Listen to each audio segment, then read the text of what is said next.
ચાલો વિદ્યાર્થી મિત્રો, આપણે બીજા સત્રના અભ્યાસક્રમની શરૂઆત કરીએ. બીજા સત્રમાં આપણા અભ્યાસક્રમની શરૂઆત 13મી કાવ્યથી થાય છે અને કાવ્યનું નામ છે રસ્તો કરી જવાના. કાવ્યના નામમાં જ આપણને જણાઈ આવે છે કે ગમે તેવી મુશ્કેલીઓમાં પણ આપણે પોતાનો રસ્તો શોધી લેવાની વાત કવિએ અહીંયા કરી છે. આ કાવ્યના આપણા કવિ છે અમૃત ઘાયલ. બરાબર, અમૃત એમનું નામ છે અને ઘાયલ એ એમનું ઉપનામ છે. બરાબર, આપણા આ અમૃત ઘાયલનો જન્મ 19 ઓગસ્ટ 1916માં એમનો જન્મ થયેલો અને એમનું અવસાન 25 ડિસેમ્બર 2002માં એમનું અવસાન થયેલું. અમૃત ઘાયલનું પૂરું નામ છે અમૃતલાલ લાલજીભાઈ ભટ્ટ. બરાબર, અને ઘાયલ એ એમનું ઉપનામ છે. આ આપણા અમૃત ઘાયલનું વતન રાજકોટ જિલ્લામાં આવેલું સરદાર છે. બરાબર, એમનું જે સાહિત્ય લેખન છે એમાં છે શૂળ અને શમળા, રંગ, રૂપ, છાય, અગ્નિ તેમજ ગઝલ નામે સુખ વગેરે એમના ગઝલ સંગ્રહો છે. એમણે જેટલી પણ ગઝલોની રચના કરી એ બધી ગઝલો આ ગઝલ સંગ્રહ સ્વરૂપે સંગ્રહિત છે. આઠોજામ ખુમારીમાં તેમની સમગ્ર કવિતા પ્રકાશિત થઈ છે. એમની જે બધી કવિતાઓ છે એ આઠોજામ ખુમારીમાં પ્રકાશિત થયેલી છે. ગઝલકાર તરીકે તેમનું મહત્ત્વનું પ્રદાન છે. આપણા આ કવિ ગઝલકાર તરીકે જાણીતા છે અને આ બધું સાહિત્ય સર્જન કરવા માટે તેમને રણજીતરામ સુવર્ણચંદ્રક એનાયત કરવામાં આવ્યો હતો. હવે આ કવિતામાં આપણા અમૃત ઘાયલે શું વાત કરી છે એના વિશે થોડી ટૂંકમાં માહિતી મેળવી લઈએ. આપણા કાવ્યનું નામ છે રસ્તો કરી જવાના. તેના પરથી જ મનુષ્યની અડગ ખુમારીને વ્યક્ત કરતી આ ગઝલ છે. નામ પરથી જ લાગે છે કે મનુષ્યમાં જે ખુમારી રહેલી છે એની વાત આ કવિતામાં કરવામાં આવેલી હશે. અપાર મુશ્કેલીઓમાં પણ ઈશ્વર પર શ્રદ્ધા રાખી અડગ આત્મબળથી કોઈ પણ ગમે તેટલી મુશ્કેલીઓ આવી પડે ત્યારે ઈશ્વર પર શ્રદ્ધા રાખી અડગ આત્મબળથી પોતાના મનમાં જે આત્મબળ છે એને અડગ રાખવાનું છે. દરેક પરિસ્થિતિમાં રસ્તો કરી જવાના. ગમે તેટલી મુશ્કેલીઓ આવી પડે પણ દરેક મુશ્કેલીમાં પોતે એ મુશ્કેલીઓનું સમાધાન શોધી લઈશું એ આ ગઝલનું કેન્દ્રબિંદુ છે. એ એની મુખ્ય વાત છે આ ગઝલની. કવિ અમૃત ઘાયલ જુદા જુદા શેરમાં અનેક દ્રષ્ટાંતો દ્વારા કાળને પણ પડકાર આપે છે. આપણા જે કવિ છે એ જુદા જુદા શેર. હવે શેર એટલે શું? બરાબર, તો શેર એટલે બે પંક્તિ જોડાઈને જે એક ઝુમખું બને છે, બરાબર, એને શેર કહેવામાં આવે છે. જે ગઝલની બે પંક્તિઓ છે એ જ્યારે ભેગી થાય છે એને શેર કહેવામાં આવે છે. તો જુદા જુદા જે શેર છે એમના, બરાબર, બે બે કાવ્ય પંક્તિઓ છે એમાં અનેક દ્રષ્ટાંતો એટલે ઉદાહરણો દ્વારા તે કાળને પણ, કાળ એટલે કે સમયને પણ પડકાર આપે છે. રસ્તો કરવો એ અહીં વિશિષ્ટ શબ્દ પ્રયોગ છે. વિશિષ્ટ એક અનોખો શબ્દનો ઉપયોગ કર્યો છે કે રસ્તો કરવો એટલે સામાન્ય રસ્તો બનાવવો એની વાત નથી, પણ મુશ્કેલીઓમાંથી આગળ નીકળી નવો રસ્તો બનાવવાની વાત અહીંયા કરેલી છે. પોતાની મંજિલ સુધી પહોંચવા માટે અહીંયા રસ્તો કરવાની વાત કરેલી છે. જીવનની વિવિધ સ્થિતિમાં કેમ ઉતરવું એની ખુમારીની આ ગઝલ છે. તો ચાલો આપણે પહેલાં કાવ્યનો રાગ જોઈ લઈએ.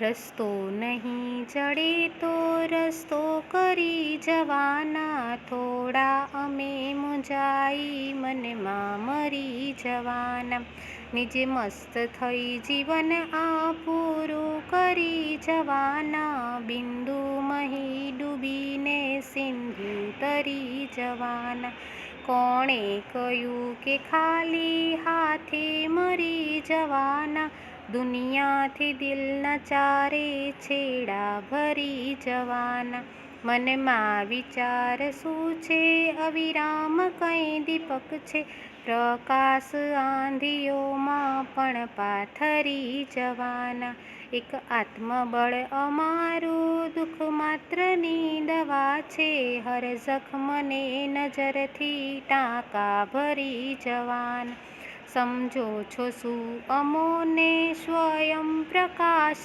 છીએ, દીપક નથી અમે કે ઠાર્યા ઠરી જવાના, કઈ કાળ કંઈ નથી ભઈ તું થાય તે કરી લે, ઈશ્વર સમો ધણી છે થોડા મરી જવાના.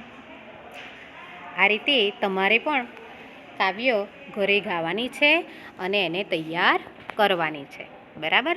અને આપણી આ કવિતા આઠો જામ ખુમારી નામનું જે અમૃત ઘાયલનું પુસ્તક છે એમાંથી લેવામાં આવેલું છે. તો ચાલો આપણે કાવ્યની સમજૂતી મેળવીએ. તો પહેલી આપણી પંક્તિ છે, કવિ એવું કહે છે કે રસ્તો નહીં જડે તો રસ્તો કરી જવાના.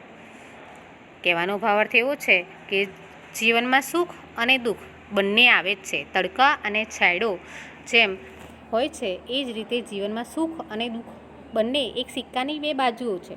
એટલે જીવનમાં સુખ પણ આવવાનું છે અને દુઃખ પણ આવવાનું છે. એટલે અહીંયા કવિ સુખ શોધવા માટે, જ્યારે દુઃખ આવી પડે છે ત્યારે સુખ શોધવા માટે જે પણ રસ્તો કરવાનો થશે એ રસ્તો અમે કરીશું. એટલે કે છે રસ્તો નહીં જડે તો પણ અમે ગમે તે રીતે અમે અમારો રસ્તો શોધી લઈશું. દુઃખ આવી પડે ત્યારે સુખ મેળવવા માટે જે પણ કરવું પડે એ અમે કરીને અમે સુખ મેળવી લઈશું. થોડા અમે મૂંઝાઈ મનમાં મરી જવાના. એટલે કવિ કહે છે કે અમે થોડું અમથું દુઃખ જોઈને અમે મનમાં મૂંઝાઈને મરી જઈશું નહીં, શાંત બેસી રહીશું નહીં, ચૂપ બેસી રહીશું નહીં. અમે ગમે તે રીતે પ્રયત્નો કરીને અમે અમારો રસ્તો શોધી લઈશું. એટલે દુઃખમાંથી બહાર નીકળવાનો રસ્તો અમે કરી લઈશું. આગળ, નિજ મસ્ત થઈ જીવન આ પૂરું કરી જવાના. એટલે કે છે કે અમે અમારી મસ્તીમાં, નિજ એટલે પોતાની મસ્તીમાં મસ્ત થઈને અમે આ જીવન જીવવાના છીએ. અમે અમારું જીવન પૂરું કરવાના છીએ. બિંદુમહી ડૂબીને સિંધુ તરી જવાના. અમે બિંદુમહી, બિંદુ નાનકડા અમથા બિંદુમાં ડૂબીને પણ અમે સિંધુ, આ દુઃખરૂપી જે સિંધુ છે, જે સાગર છે એ અમે તરી જઈશું. એટલે કે છે કે થોડા ઘણા સત્કર્મો, સારા કાર્યો કરીને અમે આ સંસારમાં સાગર અમે તરી જવાના છીએ. કોણે કહ્યું કે ખાલી હાથે મરી જવાના? કવિ કહે છે કે અમે દુનિયામાં આવ્યા છીએ તો ખાલી હાથે મરી જવાના નથી. અમે જે પણ અમારાથી સત્કર્મો થશે એ સત્કર્મો કરીને અમે દુનિયાથી દિલના ચારે છેડા ભરી જવાના. એટલે કે છે કે દુનિયાની દરેક વસ્તુ છે, બરાબર. એટલે કે દિલના ચારે ચાર છેડા અમે દુનિયામાંથી લાગણીઓ પણ મેળવીને અમે અમારા દિલના જે ચારે છેડા છે એ અમે ભરી જઈશું. અમે ખાલી હાથે મરી જવાના નથી. મનમાં વિચાર શું છે અવિરામ કઈ દીપક છે? એટલે કવિ કહે છે કે મનમાં શું વિચારી રહ્યા છો, બરાબર. અહીંયા અવિરામ ઘણા બધા દીપકોનો જ્યોતિ છે જે પ્રકાશિત કરવાનો છે. પ્રકાશ આંધીઓમાં પણ પાથરી જવાના. ગમે તેટલી આંધીઓ હશે, ગમે તેટલી મુશ્કેલીઓ હશે, એ મુશ્કેલીઓમાં પણ અમે વિચારો રૂપી પ્રકાશ પાથરીને અમે અમારો માર્ગ મેળવી લઈશું. આગળ કહે છે કે એક આત્મબળ અમારું દુઃખ માત્રની દવા છે. દુઃખોમાં, જ્યારે દુઃખોથી માણસ ઘેરાયેલો હોય ત્યારે માણસના મનમાં રહેલું જે આત્મબળ છે, બરાબર, એ જ આત્મબળ દરેક દુઃખની દવા છે. હર જખમને નજરથી ટાંકા ભરી જવાના. કવિ કહે છે કે જખમને, દરેક જખમ એટલે ઘાવ, બરાબર, દરેક ઘાવને અમે અમારી નજરથી રૂઝાવી દઈશું. નજર એટલે અમી દ્રષ્ટિ, બરાબર. અમી દ્રષ્ટિથી અમે દરેક જખમને રૂઝાવી દઈશું એટલે મટાડી દઈશું. આગળ કવિ કહે છે કે સમજો છો શું અમોને સ્વયં પ્રકાશ છીએ? તમે અમને જેવા તેવા સમજશો નહીં. અમે જાતે જ પોતાનો પ્રકાશ છીએ. અમે જાતે જ પોતાનો રસ્તો બનાવવા માટે સ્વયં પ્રકાશિત છીએ. કે અમે જાતે, સ્વયં એટલે પોતે પ્રકાશિત છીએ. દીપક નથી અમે કે ઠાર્યા ઠરી જવાના. અમે નાનો અમથો દીવડો નથી કે તમે અમને ઠાર્યા ઠરી જવાના, કે તમે અમને ઉલવી નાખશો અને અમે ઉલવાઈ જઈશું, એવો દીપક અમે છીએ નહીં.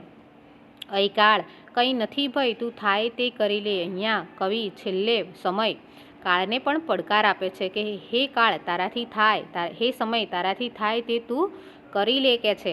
ઈશ્વર સમો ધણી છે. ઈશ્વર એટલે ભગવાન, સમો એટલે સમાન, ધણી એટલે સ્વામી. ઈશ્વર જેવો સ્વામી અમારો બેઠેલો છે. થોડા અમે મરી જવાના અને તેથી કંઈ અમે મરી જવાના નથી. હે કાળ તારાથી જે થાય તે તું કરી લે. ઈશ્વર સમો અમારો સ્વામી છે એટલે અમે કંઈ મરી જવાના નથી. અમે ગમે તેટલી મુશ્કેલીઓમાં પણ અમે અમારો રસ્તો શોધી લેવાના છીએ. અહીંયા આપણી કવિતા પૂરી થાય છે.